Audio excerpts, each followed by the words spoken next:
नमस्कार दोस्तों, ओपएम्प lecture series में आप सबका बहुत स्वागत है। दोस्तों, इस वीडियो में 555 टाइमर की पहली application that is astable multi vibrators वो हम इन डिटेल डिस्कस करेंगे। यहाँ पे कुछ बेसिक पॉइंट्स हैं जो कंपटीशन एग्ज़ाम्स में आपके लिए बहुत यूज़फुल होंगे। सबसे पहला पॉइंट है, अस्टेबल मल्टी वाइब्रेटर्स को हम फ्री रनिंग ओसिलेटर भी कहते हैं। क्यों कहते हैं? क्योंकि इसमें हम एक्सटर्नली कोई इनपुट अप्लाई नहीं करते, फ्रीली हमारा आउटपुट पे ओसिलेट होता रहता है। दूसरा इंपॉर्टेंट पॉइंट है स्क्वेयर वेव जनरेटर, यानी आउटपुट पे हमें स्क्वेयर वेव्स मिलती हैं। थर्ड इंपॉर्टेंट पॉइंट है रिलैक्सेशन ओसिलेटर, यानी अस्टेबल मल्टी वाइब्रेटर्स को आप रिलैक्सेशन ओसिलेटर भी कह सकते हो। इसकी वजह क्या है दोस्तों?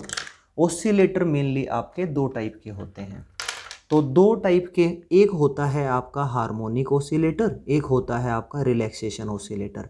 अगर ओसिलेटर आउटपुट पे साइनोसॉइडल सिग्नल्स जनरेट करे तो वो हार्मोनिक ओसिलेटर है, और अगर आउटपुट पे साइनोसॉइडल ओसिलेशंस ना जनरेट हों, उसकी बजाय हमें rectangular pulse, square pulse, triangular pulse, sawtooth pulse, ऐसी पल्स अगर आउटपुट पे अवेलेबल होती हैं तो उनको हम रिलैक्सेशन ओसिलेटर कहते हैं। और अस्टेबल मल्टी वाइब्रेटर्स तो पहले ही बता दिया स्क्वेयर वेव जनरेटर्स है, इसीलिए इसको रिलैक्सेशन ओसिलेटर भी कह सकते हैं।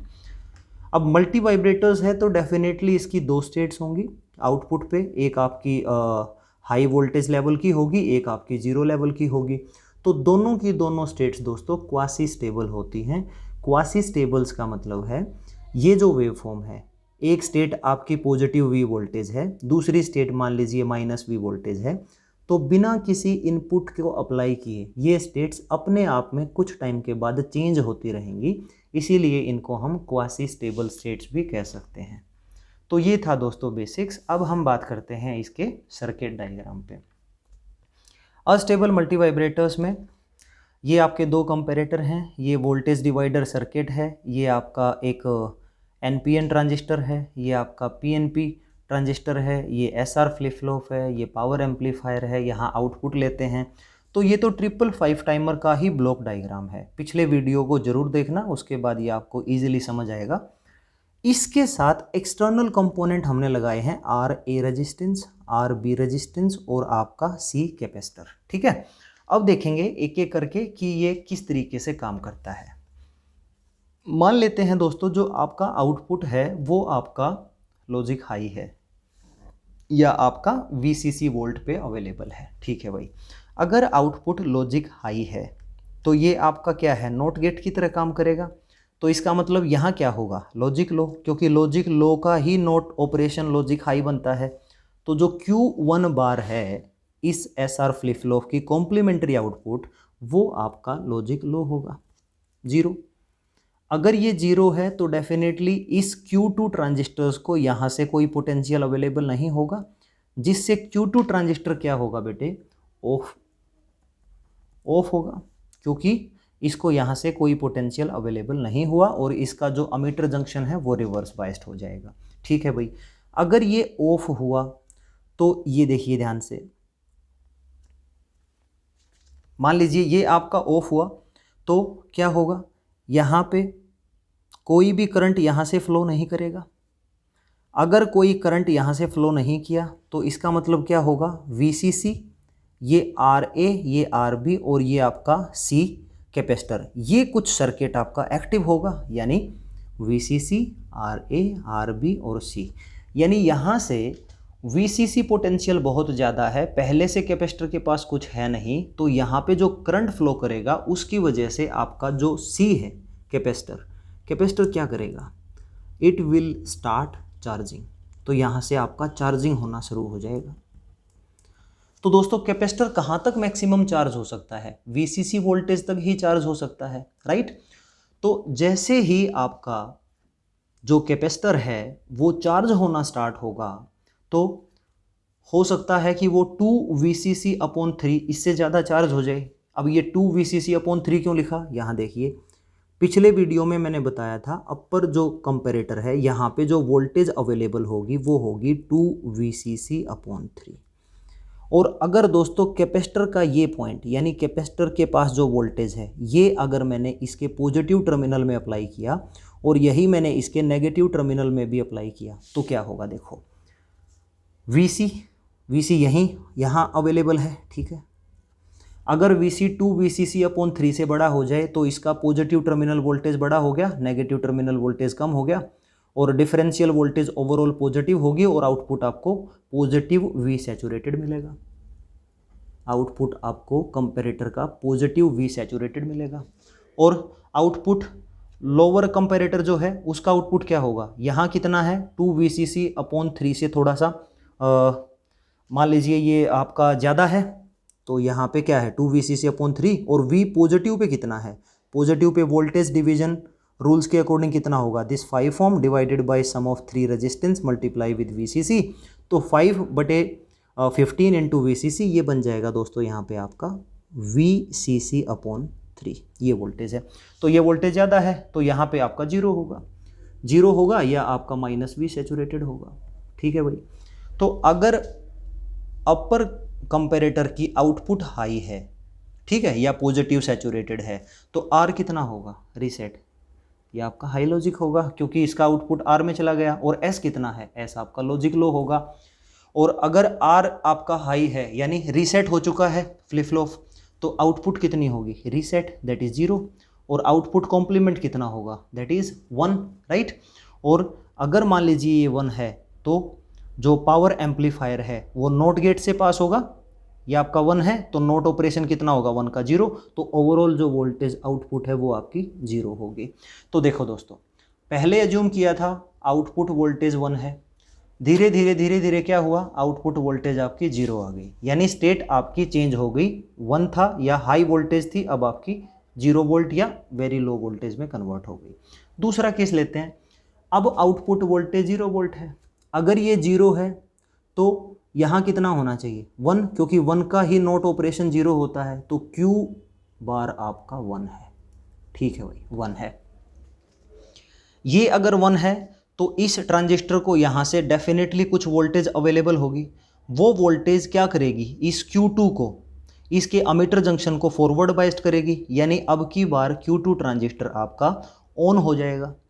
Q2 ट्रांजिस्टर जैसे ही ऑन हुआ, स्विच आपका ऑन हो गया ये, ठीक है, तो क्या होगा अब की बार, यहाँ कुछ वोल्टेज अवेलेबल थी और वो कितनी थी 2VCC/3 से थोड़ी सी बड़ी, मान लीजिए VC वोल्टेज थी, अब RB से होता हुआ और यहाँ से आपका जो करंट है वो फ्लो करेगा, कहाँ से, इस ट्रांजिस्टर से होता हुआ ग्राउंड में जाएगा।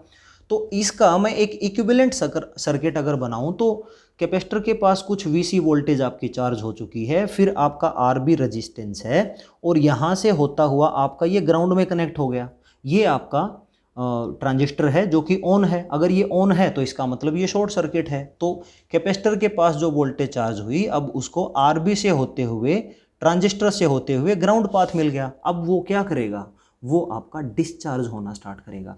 तो पहले कितना चार्ज था, मैक्सिमम हमारा हुआ 2VCC/3, उससे थोड़ा सा चार्ज ज़्यादा होते ही क्या हुआ था, आउटपुट 0 आ गई थी। अब आउटपुट 0 है तो मान लीजिए जो मैक्सिमम चार्ज है वो 2VCC/3 है, इससे क्या होगा, डिस्चार्ज होना स्टार्ट हो जाएगा, ठीक है।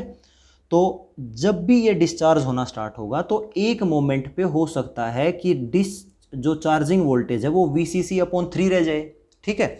तो जैसे ही कैपेसिटर के पास VCC/3 इससे भी कम वोल्टेज होगी तो वो वोल्टेज क्या होगी, यहाँ पे अवेलेबल हो जाएगी, ये यहाँ भी तो VC है, यहाँ पे भी तो VC था, ये वोल्टेज कितनी होगी, VCC/3 से भी कम हो गई। दोस्तों अगर ये नेगेटिव टर्मिनल की वोल्टेज कम हो गई, पॉजिटिव टर्मिनल पे VCC/3 ऑलरेडी है तो डिफरेंशियल वोल्टेज पॉजिटिव होगी, जिससे लोअर कंपैरेटर की आउटपुट क्या होगी, पॉजिटिव V सैचुरेटेड, राइट। तो इसका मतलब यहाँ पे वोल्टेज होगी पॉजिटिव V सैचुरेटेड, इसको मैं हाई लॉजिक भी कह सकता हूँ। तो यहाँ पे S क्या हो गया, हाई लॉजिक, और R क्या होगा, R तो लॉजिक लो है, क्यों, क्योंकि 2VCC/3 यहाँ अवेलेबल है और यहाँ कितना हुआ VCC/3, तो नेगेटिव टर्मिनल पे वोल्टेज ज़्यादा है, डिफरेंशियल वोल्टेज आपकी नेगेटिव होगी, जिसकी वजह से यहाँ पे -V सैचुरेटेड या 0 होगा, तो R आपका 0 है। तो सेट अगर हाई लॉजिक से है तो आउटपुट कितनी होगी, हाई लॉजिक। ये तो एसआर फ्लिप फ्लॉप एक वीडियो पहले एक्सप्लेन कर चुका हूँ। अगर ये हाई लॉजिक है तो कॉम्प्लीमेंट्री आउटपुट कितना होगा, लॉजिक लो। और अगर ये लॉजिक लो इस नोट गेट जो पावर एम्पलीफायर्स की तरह काम करता है उसकी इनपुट है, तो आउटपुट क्या होगी, आउटपुट अगेन आपकी हाई लॉजिक होगी। ठीक है, तो ये देखिए दोस्तों, यहाँ कितना था 0, यहाँ कितना है 1, और जब 1 माना था तो कितना हो गया था 0, अब 0 मान लिया तो कितना हो गया 1। इस तरीके से दोस्तों आपकी आउटपुट लगातार क्वासी स्टेबल स्टेट्स में चेंज होती रहेगी।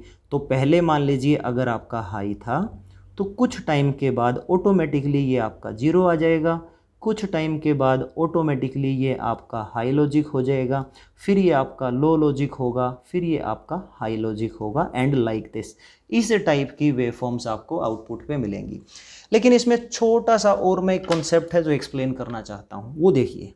ये आपका 2VCC/3 का लेवल है वही, और ये है आपका VCC/3 का लेवल। अब देखिए आउटपुट आपकी हाई लॉजिक है तो कैपेसिटर क्या होता है, चार्ज होता है। और आउटपुट आपकी लॉजिक लो है तो कैपेसिटर क्या होता है, डिस्चार्ज होता है। डिस्चार्ज कहाँ तक होता है, VCC/3 तक, और मैक्सिमम चार्ज कहाँ तक होता है, 2VCC/3 तक। ठीक है, तो यानी यहाँ से VCC/3 से चार्जिंग स्टार्ट होगी 2VCC/3 तक। जब आपकी आउटपुट लॉजिक लो होगी तो ये अब डिस्चार्ज होगा कहाँ से, 2VCC/3 से VCC/3 तक। तो यहाँ से दोस्तों आपका यहाँ तक। ठीक है, ये लेवल 2VCC/3, ये VCC/3, यहाँ आपका चार्ज हुआ। आउटपुट जब 0 हुई तो आपका डिस्चार्ज हुआ। डिस्चार्ज कहाँ तक हुआ, VCC/3 तक। आउटपुट फिर से हाई हुई तो ये फिर से चार्ज होगा। आउटपुट फिर से लो हुई तो फिर से आपका डिस्चार्ज होगा। इस तरीके से चार्जिंग और डिस्चार्जिंग कर्व आपकी बनती रहेंगी। ये ध्यान रखना कि जो ये स्क्वायर वेव है ये है हमारा आउटपुट वोल्टेज या आउटपुट वेवफॉर्म्स, और ये जो आपकी कर्व्स बनाई है मैंने, ये एक्चुअली जो कर्व्स हैं ये हैं आपकी कैपेसिटर के पास जो वोल्टेज वेरिएशन है विद रिस्पेक्ट टू टाइम उसका। तो आई होप ये अस्टेबल मल्टी वाइब्रेटर्स आपको बहुत अच्छे से समझ आया होगा। नेक्स्ट वीडियो में हम ये जो आउटपुट वेवफॉर्म्स हमें मिली है इसकी फ्रीक्वेंसी एक्सप्रेशन क्या होगा उसका मैथमेटिकल एनालिसिस करेंगे। This is the end of the video. Thank you so much for watching this video.